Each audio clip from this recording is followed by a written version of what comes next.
प्रभु यीशु मसीह के नाम से धन्यवाद। परमेश्वर के वचन में जाएंगे, परमेश्वर के वचन को सीखेंगे, पढ़ेंगे तो सुनेंगे, समझेंगे। तो इधर पौलुस के बारे में हम बताना चाहते हैं आपको। पहले वो पौल नहीं था, शाऊल था और वो परमेश्वर के लोगों को सताते थे। जब भी परमेश्वर के लोगों को सताते थे ना, वो अधिकार में था। तो इसलिए आपको ये समझा रहा है, जब अधिकार में रहते हैं इंसान कैसे रहते हैं, जब अधिकार के बिना कैसे रहते हैं और परमेश्वर में कैसे उनको बदलता है, वो जीवन है ना शाऊल के साथ हुआ है, उसी को आपको बताना चाहते हैं। वचन में लिखा प्रेरितों का 9 अध्याय पहली वचन हम पढ़ेंगे। और शाऊल जो अब तक प्रभु के चेले को धमकाने और घात करने की धुन में था, महायाजक के पास गए। देखा, प्रभु के चेले लोगों को, प्रभु को मानने वाले को, सबको सताने के लिए वो याजक के पास जाके वो न्योता ले रहे थे, मतलब आर्डर ले रहे थे। इनको कैसे उनको सताया जाए, कैसे इनको मारा जाए, कैसे उनको जेल में डाला जाए, ऐसे बहुत सारे बातें वचन में लिखा। उसमें औरत और आदमी को नहीं देखते थे, हर एक लोगों को सताने के लिए वो बहुत कोशिश करते थे। लेकिन जब परमेश्वर यीशु मसीह उनसे बातें किया, वो बातों को हम पढ़ेंगे। जब वो रास्ते में जा रहे थे, प्रभु यीशु मसीह उसको दर्शन दिया, कैसे वो कर रहा था देखेंगे। 4 वचन, 9 अध्याय प्रेरितों का काम 4 वचन में। और वो भूमि पर गिर पड़ा और ये शब्द सुना कि ए शाऊल, तू मुझे क्यों सताते हो। समझ में आया आपको? ये बातें कौन बोल रहे? परमेश्वर यीशु मसीह कह रहा है, भैया क्यों मुझे सता रहे हो। 2 बार बोल रहे हैं, ए शाऊल तू मुझे क्यों सता रहे हो। मतलब परमेश्वर के लोगों को आप सताते हो तो परमेश्वर को सताते हो। परमेश्वर के लोगों को आप है ना तकलीफ देते तो परमेश्वर को तकलीफ देते। तो तब शाऊल क्या कह रहा था, देखिए 5वां वचन। उसने पूछा, ये प्रभु तू कौन है। उसने कहा, मैं यीशु हूँ जिसे तू सताते हैं।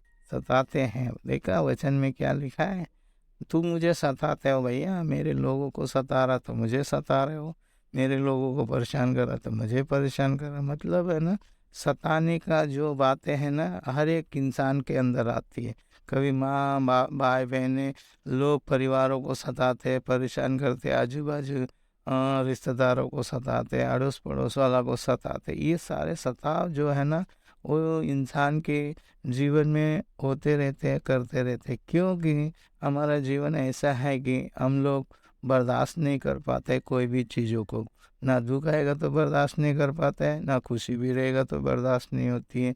इसलिए दूसरे को देखकर हमारा जीवन में तकलीफ होती है। इसलिए प्रभु यीशु मसीह शाऊल को परमेश्वर ने पौल कैसे बदला, उनको कैसे सतावा दिया, उन लोग ने कैसे उन्होंने कैसे लोगों को सताया, वैसे ही परमेश्वर उनको भी, पौल को भी सताने लगा। वचन में देखिए 15 वचन में लिखा है, परंतु प्रभु ने उससे कहा कि तू चले जाओ, क्योंकि वो तो अन्य जाति और राज्यों और इज़राइल के सामने मेरे नाम प्रकट करेगा,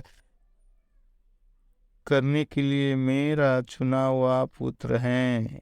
16 में कहते हैं, और मैं उसे बताऊंगा मेरी नाम के लिए उसे कैसे कैसे दुख पड़ेगा। देखिए, परमेश्वर का वचन कहता है कि अरे मेरे लिए वो दुख उठाएगा, परेशानी उठाएगा, तकलीफ उठाएगा। क्यों? क्योंकि मेरे लोगों को सताया, तो मैं उसको ऐसे न, अगर तुम मान लिया तो क्या तुमको नहीं सता सकता है?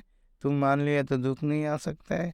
प्रभु को मान लिया तो पहले जो गुनाह किया उसका तो सजा भुगतना ही पड़ेगा ना भैया। क्योंकि हमारे जीवन में, जब तक हमारे जीवन में सजा नहीं होता है, हमारा जीवन है ना सुधरेंगे नहीं। इसलिए बोलते हैं कि वो लोगों के सामने मेरे वजह से दुख उठाएगा, परेशानी उठाएगा, तकलीफ उठाएगा। तो इसलिए पौलुस बहुत सारे तकलीफ उठाया, दुख उठाया, परमेश्वर के लिए अपने जान तक दे दिए। इसलिए पौलुस कहता है, मरेगा तो परमेश्वर के लिए, जिएगा तो भी परमेश्वर। इसलिए हम भी वही जीवन जीना चाहिए और वचन को समझ के चलना चाहिए। सुख दुख तो आते रहती है, परेशानी तो आते रहती है, लेकिन प्रभु हमेशा हमारा साथ ही रहेगा। हमारा साथ रहेगा, हमारा हर एक परिस्थिति को देखते हुए छुटकारा देने वाला परमेश्वर है। इसके लिए ध्यान रखिए, वीडियो को देखिए और सुनिए, लाइक कीजिए और परमेश्वर की वचनों को शेयर कीजिए और परमेश्वर के वचनों को समाचार को आगे बढ़ाइए। आपके सारे दोस्त या पर हर एक लोगों के लिए ये वीडियो को शेयर कीजिए। सारे लोगों को धन्यवाद। प्रभु आप सबको आशीष दे वचनों को समझने के लिए। आमीन।